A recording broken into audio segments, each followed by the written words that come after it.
Pink Floyd, one of my favorite albums. Boy, I wish I could dance. So I noticed you all are here. That means none of you won the lottery.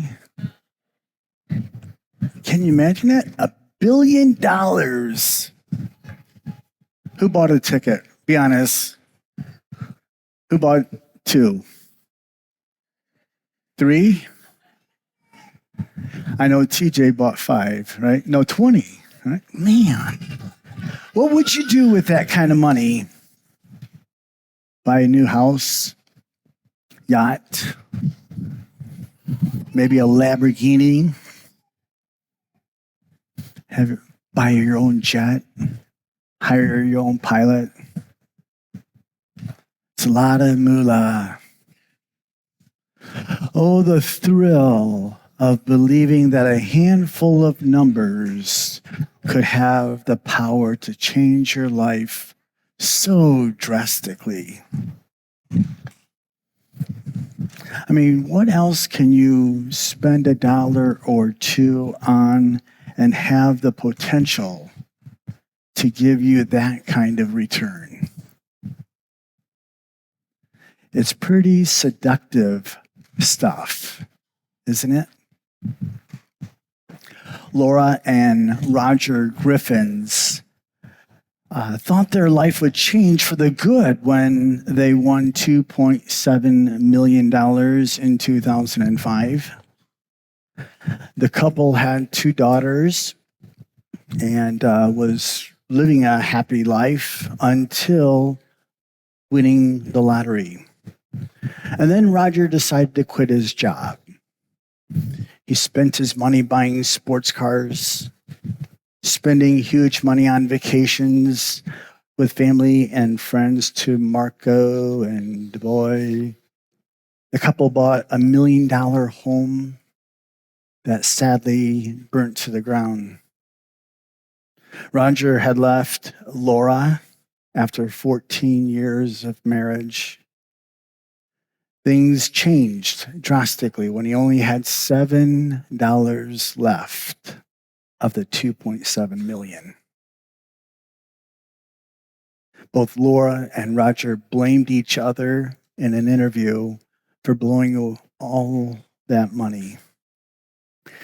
In 1989, Willie Hurt won $3.1 million in the Michigan lottery. His winnings didn't last long. Within 2 years, his marriage was a wreck. He had lost custody of his kids. And to top that all off, he was charged with attempted murder. All his winnings went to drugs, divorce, and court proceedings. In 1998, Gerald Muskwagon won a whopping $10 million. Soon after winning the lottery, he started buying cars for everyone in his family and friends. He bought a new house, and it turned into his own personal party pad. Soon after winning all that money, it was gone.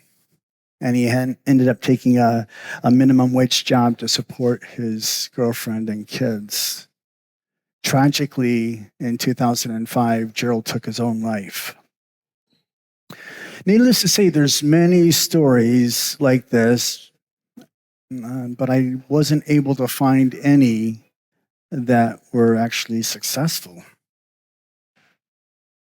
I won't say all, but majority of any get-rich-quick scheme or scenario usually ends up in disaster.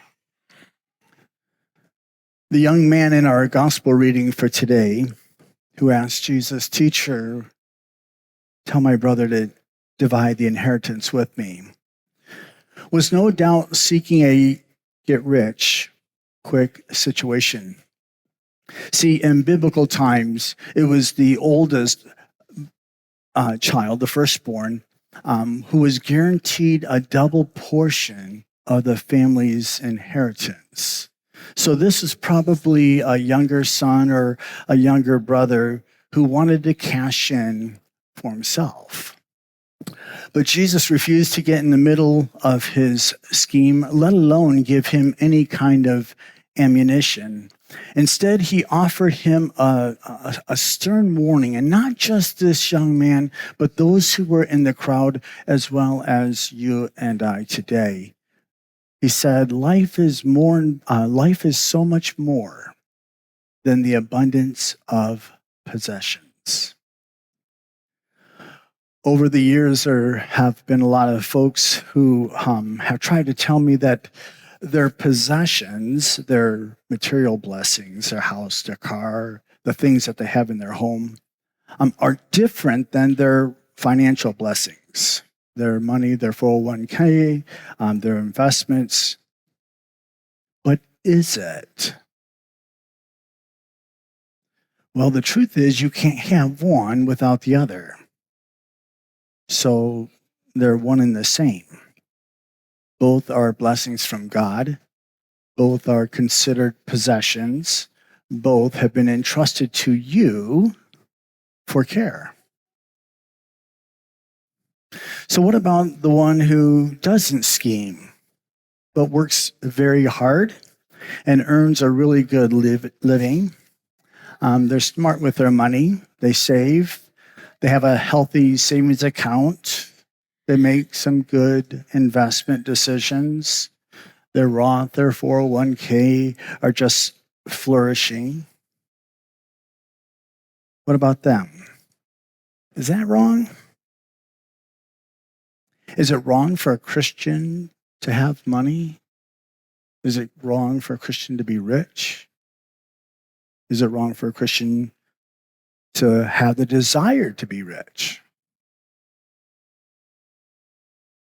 The rich man in Jesus' parable was rocking. He worked hard. He gained. He earned a good living.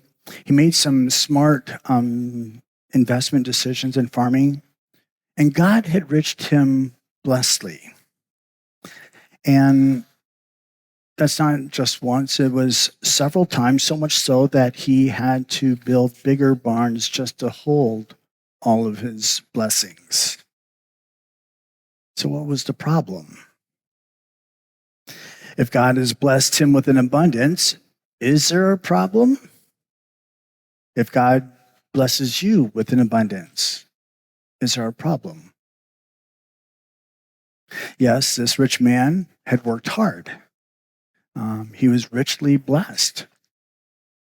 But as God blessed him, instead of using those blessings to bless others, which is the purpose of our excess blessings, this guy only was interested in managing, increasing, and accumulating more and more for himself, even to the point of tearing down barns and building bigger ones so he could retire early.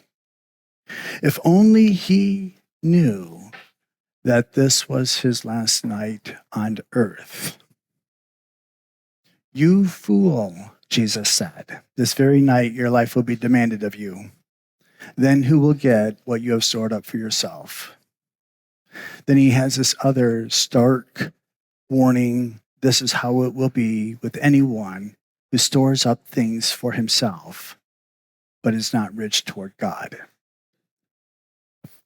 So is it wrong for a Christian to have money? Is it wrong for a Christian to be rich? Is it wrong for a Christian to have the desire to be rich? We read in Timothy chapter 6, verse 9, people who want to get rich fall into temptation and a trap, and into many foolish and harmful desires that plunge men into ruin and destruction. Proverbs 23:4 says, do not wear yourselves out to get rich. Have the wisdom to show restraint.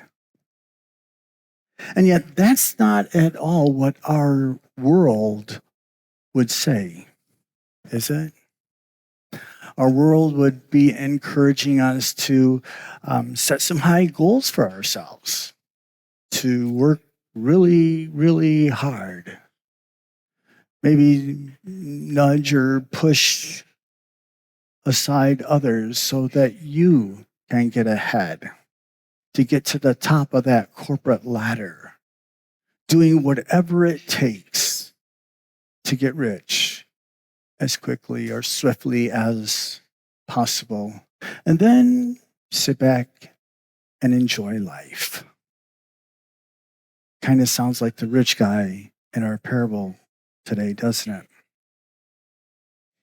And yet Jesus warns us, don't you know that friendship with the world is hatred toward God? Anyone who chooses to be a friend with the world becomes an enemy of God. You know, the devil tried to tempt Jesus with riches, with the riches of this world, if he would only bow down and worship him. But Jesus remained devoted to the task that God had set before him. Joseph could have taken advantage of the riches of Potiphar's household, but instead he remained true to the God of Israel, resulting in him becoming one of the most powerful men in the world. And the Apostle Paul, though probably one of the most famous Christians who have ever lived, certainly had a claim on worldly wealth and fame. But instead, he's endured poverty and hardship, hatred, even claiming, "For I have learned to be content, whatever the circumstance. I know what it is to be in need, and I know what it is to have plenty. I have learned the secret of being content in any and every situation, whether well-fed or hungry, whether living in plenty or in want. I can do everything through him who gives me strength." So what's the desire of your heart? Jesus taught, seek first his kingdom and his righteousness. He says, then all these things, that is basically the necessity of life, will be given to us. What's the desire of your heart? Is the desire of your heart to be rich, to have money, material blessings, and wealth?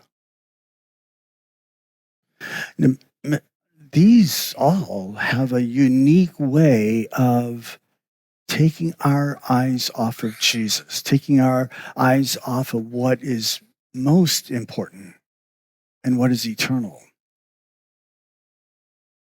Or is our desire of our heart Jesus? Jesus gave all that he had for you. He gave up his heavenly kingdom, his power, his glory, his honor, and came into this world to humiliate himself for you. He came into this world to endure the horrific events of Holy Week, the suffering, the cross, for you, to pay the price for your sin. He gave it all for you. He gave his life. He was buried in a grave and left for dead. But because he loved you so much, he came back to life, promising those who believe in him life after they die in this world. What's the desire of your heart? To be rich in this world or in his? That's what it really comes down to.